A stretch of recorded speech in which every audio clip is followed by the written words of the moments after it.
Hi, welcome back, guys.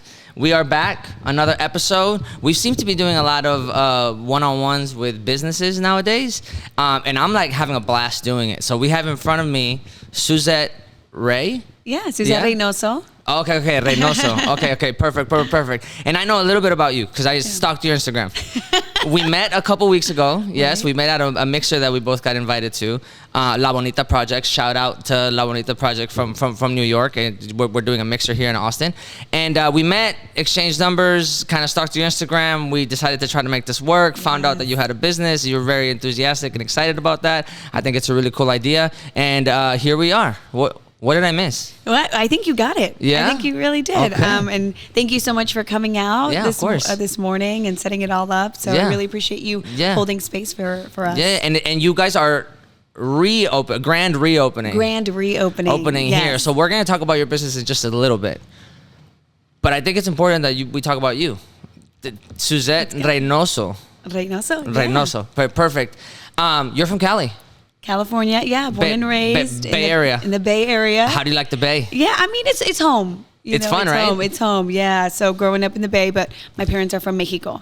What part? Jalisco. Oh, so I was born in Monterrey. Oh, Monterrey. Yeah. So it's fun down there. That's awesome. The Bay's fun too, though. Did you have a blast growing up there? I mean, just it's home. Yeah. My old stomping grounds. But when I was 18, I moved out of my hometown and went to college and kind of stepped away, and that really gave me my wings. Where'd you go to college? Fly. I went to San Francisco, so I stayed in the Bay, but I'm from the East Bay, so.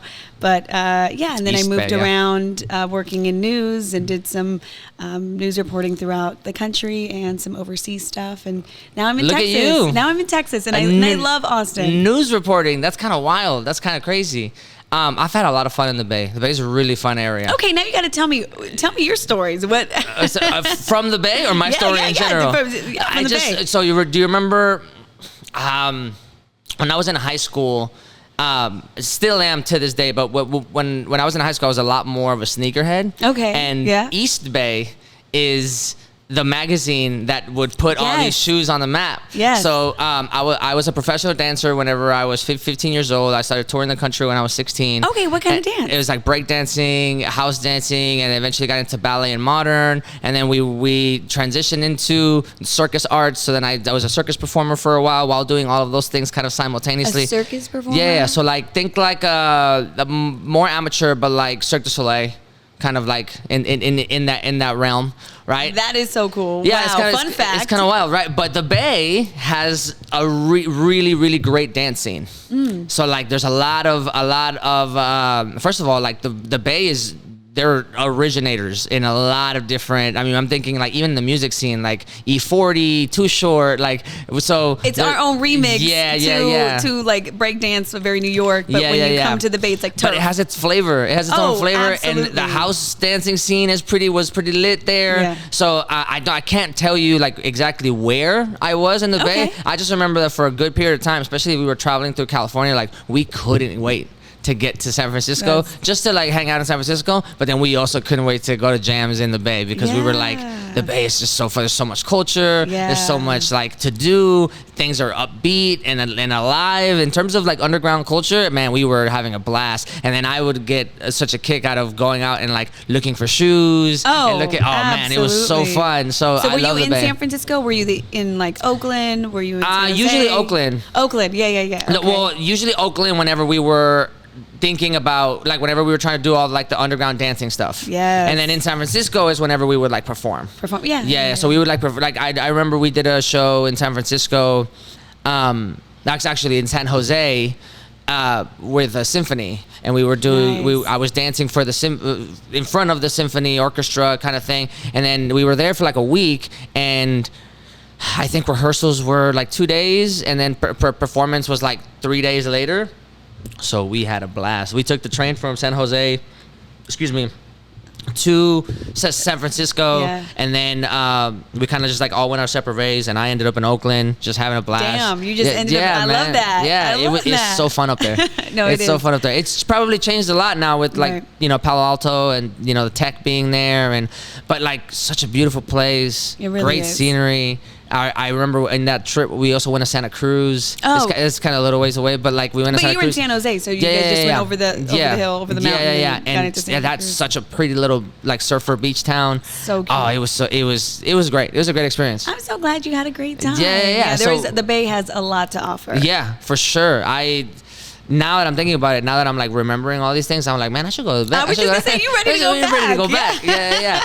How did you end up in Texas? Well, my husband's family's from here. Oh, cool. Shout out husband. Yes, absolutely. But it was 2020, middle of the pandemic. COVID. Everything was crazy. We were back in the Bay trying to buy a house. Just found out I was pregnant. We're like, I don't know. This it doesn't feel. We were just hitting a lot of brick walls. And so I said, what if we move back? I think it's time for my husband, his only child, to be closer to his family. And we were just blessed. The doors just wide open. And what, you came straight to Round Rock? Yeah, we bought. How do you like it?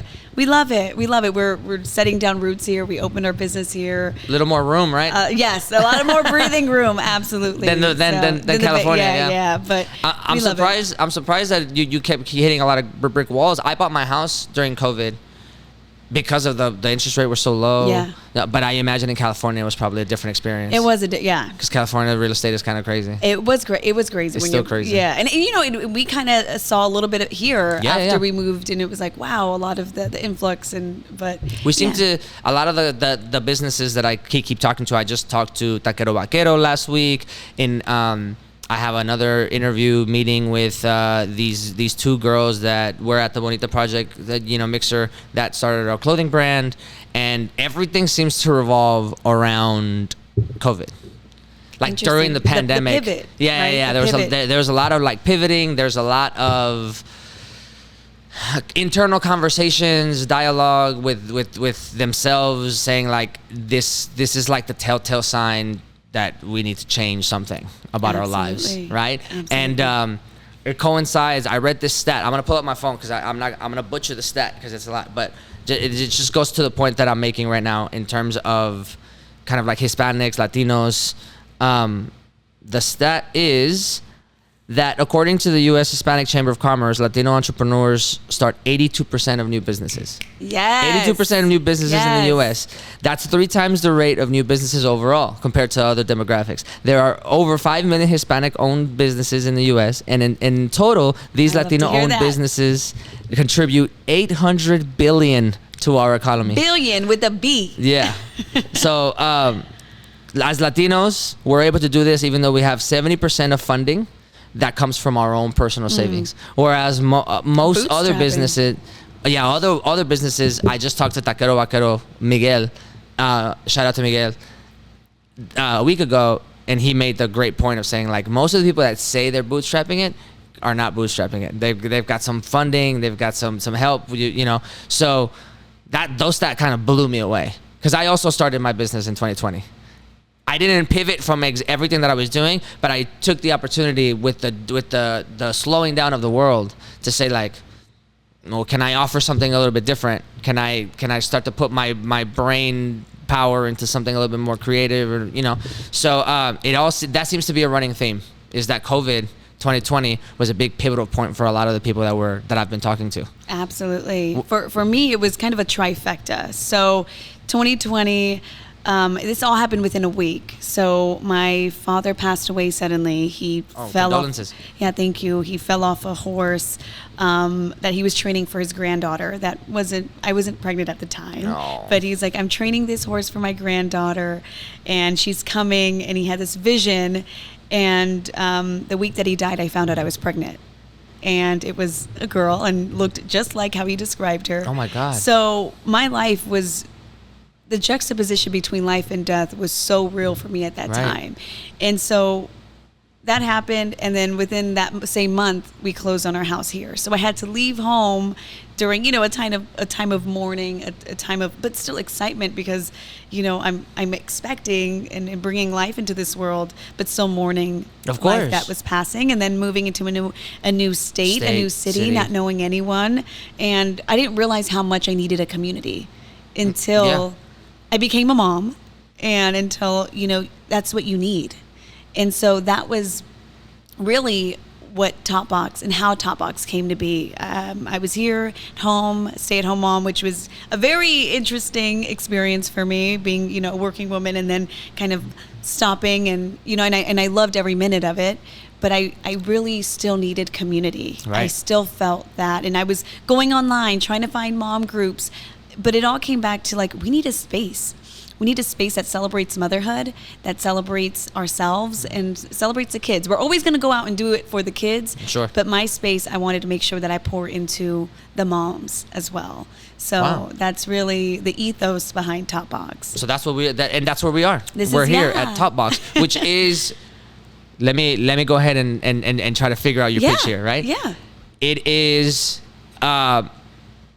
communal space where toddlers, young children can come in, play, while moms can be here in a safe space, building community, coffee, matcha, chai. All the things. You said that earlier. Some snacks, party room, event space. Right? Am I hitting all the ones? So indoor playground, coffee shop, cafe, cool, and a party venue. And how'd you come up with the idea? You know, it's a very popular concept overseas. Okay. In Europe, in Asia, they have a lot of spaces similar to this. And so we went to one not too far from here, and I was inspired by it. I was really inspired by this very unique space, and my daughter loved it. I loved it, and it just felt like it was something for both of us, and I wanted to bring that concept here to Round Rock. How old's your daughter now? She's 3. She's 3. I could have done the math right. No, since it's all COVID. good. Yeah, she's 3.5. 3.5. So she loves being here. Yeah, she's our employee. She is, you know, she's fully invested. Yeah, she is. She stocks the shelves. Yeah. She's all in our marmarketing material. Is she a good salesperson? She is. I mean, she's getting there. She comes here, you should get a coffee. Yeah. I mean, we're working on that, trying to upsell. But but just as far as the welcoming. Yeah, welcome that's funny. in. That's so cute. Thanks for coming. And so every time we're out at the store, at Costco, Target, she's like, "Mama, tell them about Totbox." And then so I'll have her, and she's our little, you know, brand ambassador. So she loves community also. That's so cute. Yes. Why do you think these concepts are not as popular here? I think they are becoming. I don't think we didn't have it. So when you don't know, you don't know what you don't know. And now I think we're finally starting to move towards investing in moms and into motherhood and investing into parenthood. So once we really start making that space, it's like, oh, I have so many people come in like, why didn't I think about it? Why didn't I? Of course. Oh, I wish I had this when my kids were little. So it's really filling that gap. Yeah, for sure. I can see that. I can I guess I haven't been here when it's busy because it's a grand reopening soon. But I can see how this kind of place would be the kind of place that a parent could say like, oh, I need to get out of the house.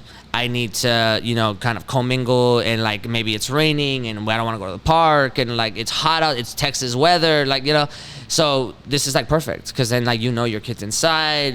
Who knows who's gonna be here at the time? Maybe they have the whole place to themselves. You get the, you know, or maybe there's a whole bunch of kids around. You build some more community, and then you get to just sit and have conversations with presumably other women that are in the same boat, that you know. So you get to kind of unload and or maybe not unload. Maybe that's the wrong just word. Connect, but yeah, right? but just, you know, connect and feel like you've got a little bit of camaraderie. Yeah. You know what I mean? Motherhood is very lonely. I know you're not a mom. No.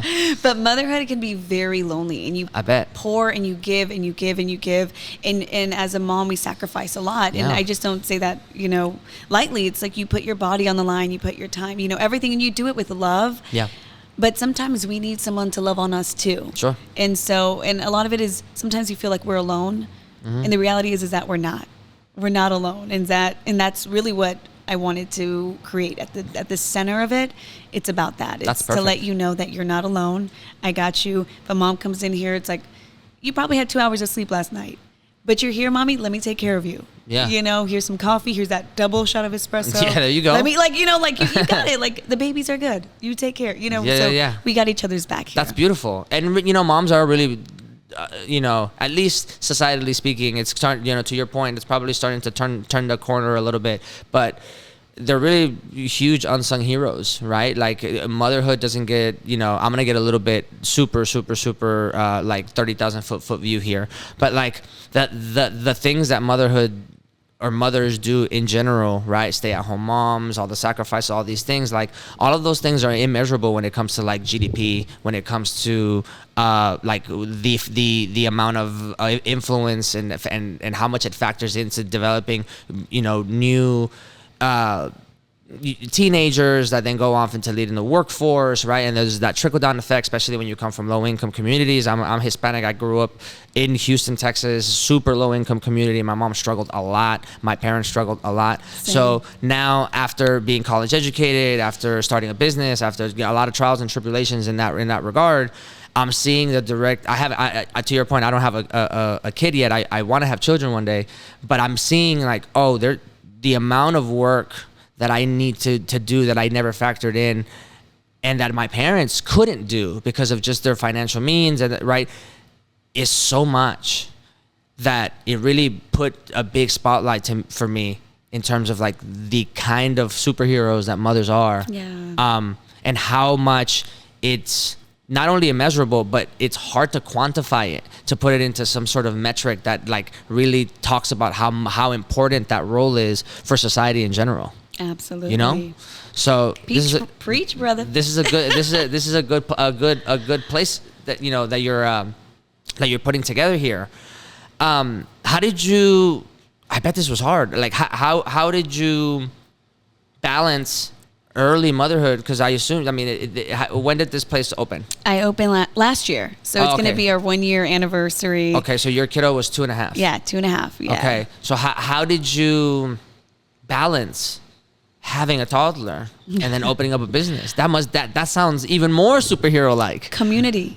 It's my husband, my mother-in-law, my mom would come in, for a month, and then go back home and then come back, and so it was really, I leaned on my community a lot for that support, and my daughter was here and she was helping set up and doing reconstruction. This was a hair salon before, so we had to completely gut the building, rebuild, reimagine the space.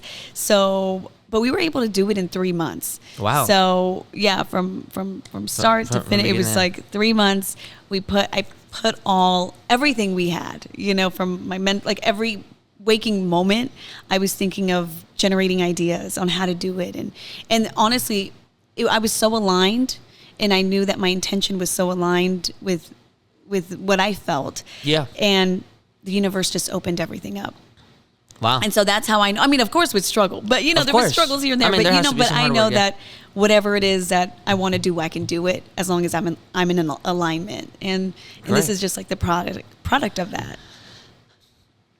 That's so impressive. Because along with the statistics that I talked about in terms of new businesses, Hispanic, I think the other side of that coin is that 50% of all new businesses fail. So almost by definition, a lot of the businesses that are failing are Hispanic, right? If 80% of them are getting opened by Latinos, then some of them must be getting failed, right? Some of them must be failing also.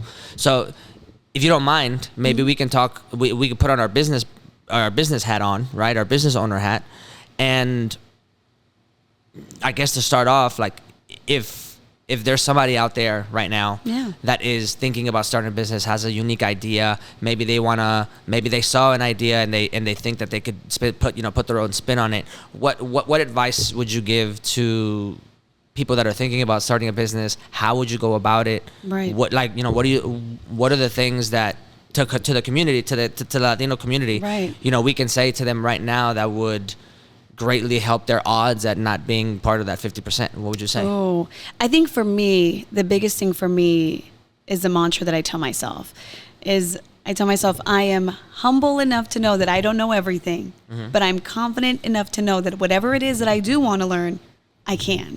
Yeah. And so I think having that mindset going into everything, it's like I've never had a brick and mortar business. I was a journalist. I was a public spokesperson. I worked in media for 10 years. Business was not my thing, but I had hustlers in my life growing up. Both my parents, house cleaners, landscapers, like they came here with nothing. Yeah. And they were able to build through their hard work and grit. And so I had that as my baseline of like whatever I can put in my mind, I can do. And I proved that to myself at a young age with their love and support. And so now it's like, I can do it. Everything is out there. Everything is out there, and it has never been more accessible than it is today. Yeah. For people like us, for Latinos, for Black folks, for people of color, anybody. Like, it's been more accessible now more than ever. And so I say, go get it.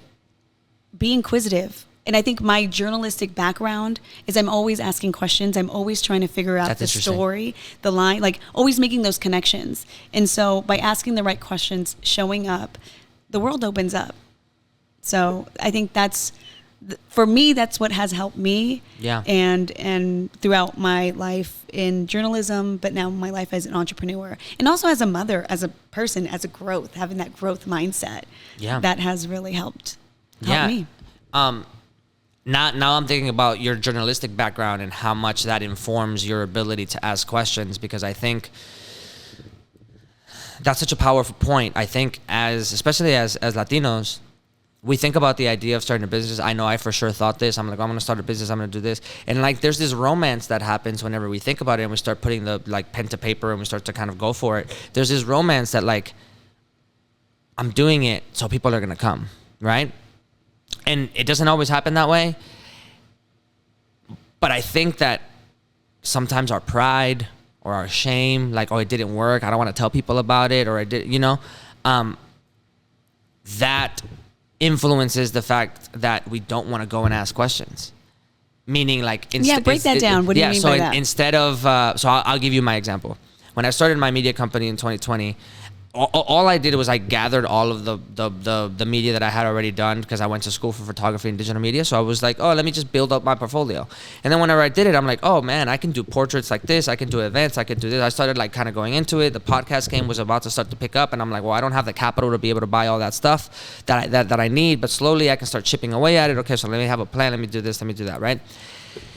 And I think originally I had like blasted it on social media everywhere. Like, I'm starting a company. You guys, like, I could use your help, blah, blah, blah, this and that. And people have lives. People are like, doing their own thing, making their own money. Like, and for some reason in my head, I thought, oh, like, people are going to start calling or like start messaging, right? Like your community. Yeah. Or just people in general. Like, now that it's out into the world, now that I can go out. You're public. Yeah. And it didn't work like that. And then I think for like the first year, I kept on kind of building onto that portfolio. And then what ended up happening was I ended up feeling really like kind of ashamed. I'm like, oh my God, it's not working. I'm a failure. And then it really stopped me for a second. It really stopped me from saying like, well, let me go ask that person how they did it.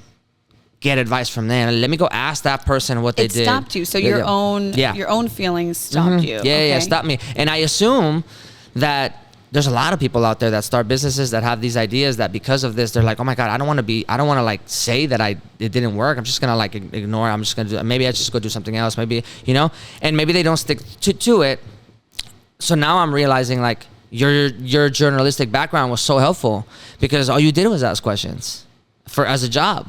That's what I mean? So it was, you started already from the presumption, like, we don't know everything. We don't know the whole story. My job is to find the story. My job is to give it to these people. So here is this business that I want. And that's the story that I'm trying to tell, but I don't know that story yet. So how do I find the people that are going to help me tell this story? And so your job really primed you for being able to have those conversations. Absolutely. You know what I mean? Absolutely. That's awesome. Yeah, I think you put that beautifully. I don't even know what to add to that. Excuse me. What's the difference between journalism and business owning? Like, aside from just it being like a job where you were an anchor, I assume? I started as a news reporter in the field and a news anchor. So I worked both positions early on in my career. Okay. And so what's the difference between or what's been the biggest culture shift between those two professions of yours? You know what? I like to think of every experience that I've had has prepared me for this moment. Okay. Even going back, like I said, my mom has had a cleaning business for over 40 years. And so growing up, my summers were to go and help her clean toilets and dust and clean and mop. So I learned all that. I would have never thought that now going to college, doing all this, being on TV and commercials, then I would be cleaning toilets and mopping. But I'm not afraid of the hard work. Got it. And now they're mine. But it's like, all of those little experiences prepared me for this moment. Being a journalist, stepping out, growing my self-confidence, knowing, like you said, I don't know everything. And that's okay. We're not born knowing everything. And every experience is going to, you stack it up to get to the moment now. I don't know where my business is going to go. I know where I want it to go. And as long as I'm driving, it's going to go where I want it to go. Right? It's the work that I put in. And so it's not just one thing, it's everything. And as an entrepreneur, you got to pull from that. And you're so right. Wow. That's so beautiful. And I think because your business is so intertwined with your experience, with motherhood, with your children, it makes it such a beautiful endeavor, and it makes it such a pure. I can tell it just by the way that you're talking. Like, this is such a pure thought for you. This is such a pure energy for you. It's healing. Yeah. It is so there you go. Maybe it's therapeutic. Maybe it is so therapeutic. Motherhood has changed me. Motherhood has, in my journey, has been healing for me. Growing up, like immigrant parents, they bust their butts, they work hard, but a lot of it, and being first gen, we often feel misunderstood. We don't, at least for me, my personal experience is often feeling misunderstood, and I get it. Like, my parents grew up in a completely different life and lived a completely different life than how I was raised. Yeah. And so there was that that misunderstanding. And I often felt misunderstood. And so now a part of my healing, raising a daughter, is pouring that love and understanding and validation, but also putting in the hustle, because she can't forget that. Right. Because I love that. My dad, we passed away. I didn't have an inheritance. He left us a bull, a couple chickens, and a goat and a horse. Wow. But I think back of I have friends and they're, trust fund babies. And I think, what my dad left me is far more than any money. You can't put money on this hustle. You can't put money on a mindset. That's beautiful. And that's what he poured into me, and I'm forever grateful. I know he's gone, but that's when you realize things, right? Unfortunately. I could not agree more with that. That's so beautiful. Yeah. That's so great. Okay, talk about your grand reopening. When is it? Yes, grand reopening is this Friday, November 1st. We are better than ever. I think we needed, unfortunately, things happen, but we got to keep moving. We pivot, we grow, we learn, and think some things are out of our hands, like the incident that happened. Yeah. But yeah, we're going to be reopening, and we cannot wait. Are you excited? We have. Our phone's been blowing up. Oh, nice. Ever since we closed, it's just been blowing up. And I think that's the biggest blessing, is to know that we have support. Yeah. Even though we're closed, and people still want to patronize the business. And it's perfect. Wow, we built something bigger than ourselves. Yeah. That's so beautiful. So November 1st. Friday, 1st. November 1st. Friday, yeah. Grand reopening at Totbox. Yes. Is there anything else that you feel like you have to kind of talk about in regards to your business? I feel like I already learned so much about you. Oh. And the what it took to open this. It seems like it's been hard, but it's been also fulfilling. Absolutely. And it's alignment. It has a lot of meaning for you. Yeah. Absolutely. It doesn't feel like work. And I never had a doubt in my mind that my business wasn't going to be successful, because it was coming from such a good place in my heart. And I've worked just for money, and you think that money's going to fulfill you. But when you do it, you're like, this isn't it. That's cool. But when you feel fulfilled, and I felt aligned, and I knew without a shadow of a doubt that I was going to be okay, even when things aren't okay. Right. I know we're going to be okay. And even through that uncertainty, like COVID, I think people at this point in 4 years after the fact, I think people get often they downplay it, but at the time it was kind of unknown. Nobody knew what was going to happen, and nobody knew where we were going to go. Yeah. So even through that kind of uncertainty, I think that's where we have a little bit of a common thread. Is I remember during COVID, I told myself I'm confident that I could put something together. it'll just take me longer than what somebody that has the capital to be able to fund it will. But I can do it, and I can do it just as well, or I can do it just as good. It never dawned on me that I was supposed to doubt myself, but there was so much uncertainty that looking back now, I think to myself like, oh my God, like, you really this could have really went south at this point, at this point, at this point, at this point, at this 100%. Point. You know what I mean? So then it gets me really energized for the future, because I'm like, but I managed to get to something, you know? Yes, so, you did that. Yeah.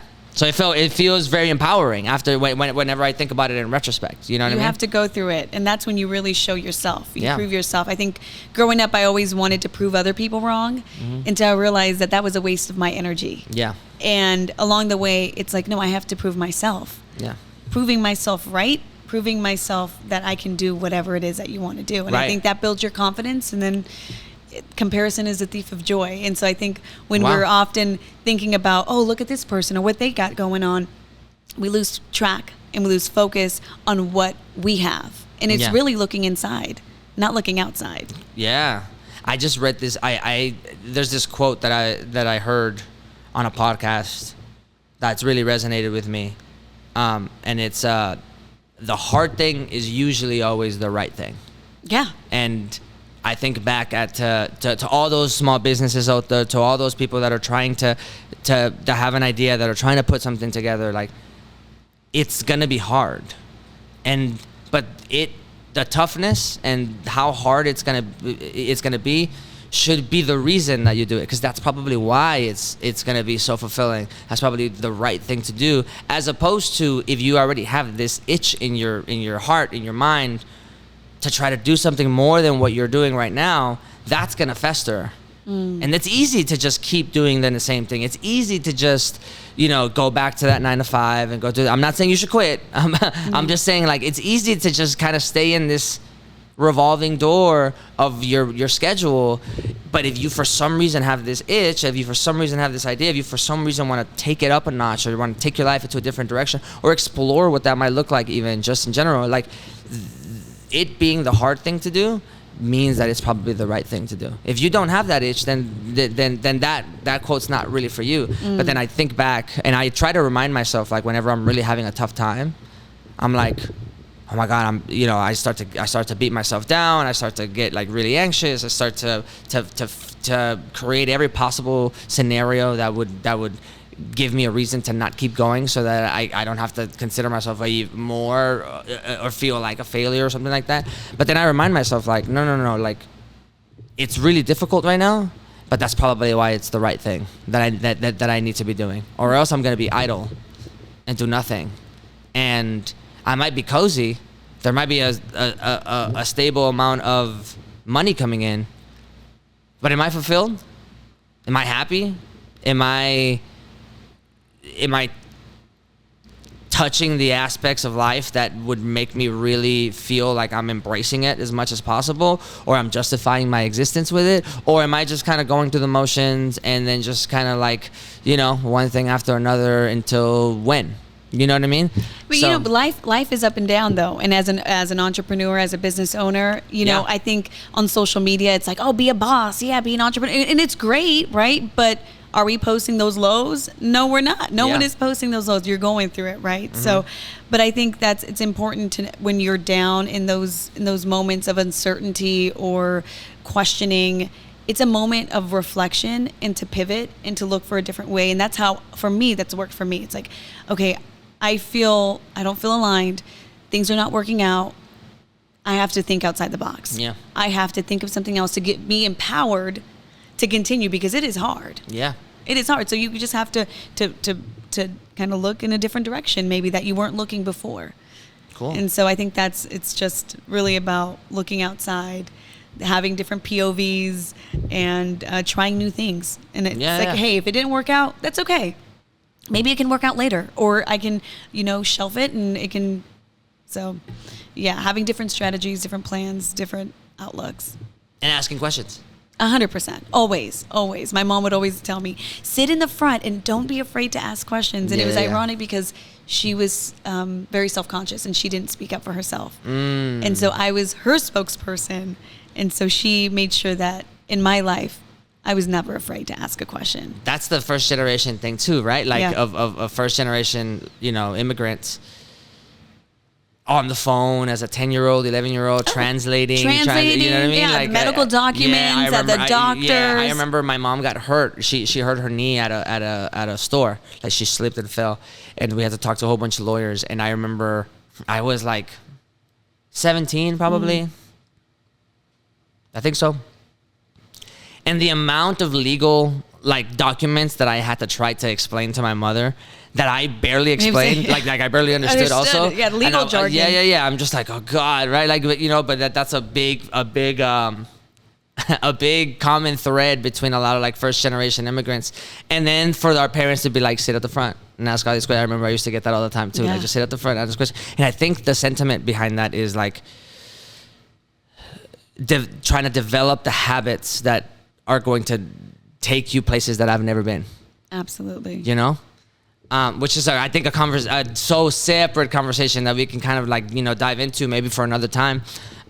Because I think that pulling at that thread really, at least for me, it really starts to reveal a lot of realities about my parents that they're not uncomfortable, but it's just sad. Like with the immigration experience can be very lonely and sad, So, but anyway, this was great. Oh, I this think is fantastic. So too. I think you should do an elevator pitch. I think you should look at the camera. Yeah. And then I think you should just tell people so that I can clip it, and then tell people about Totbox. Yeah. Tell them to come. So we are in Totbox Play Cafe, an indoor playground, coffee shop, party venue in the heart of downtown Round Rock. This is a perfect place if you want to just come in, have a cup of coffee, let the kids play, and just enjoy. Have community, have some delicious coffee or tea, and just share time and space.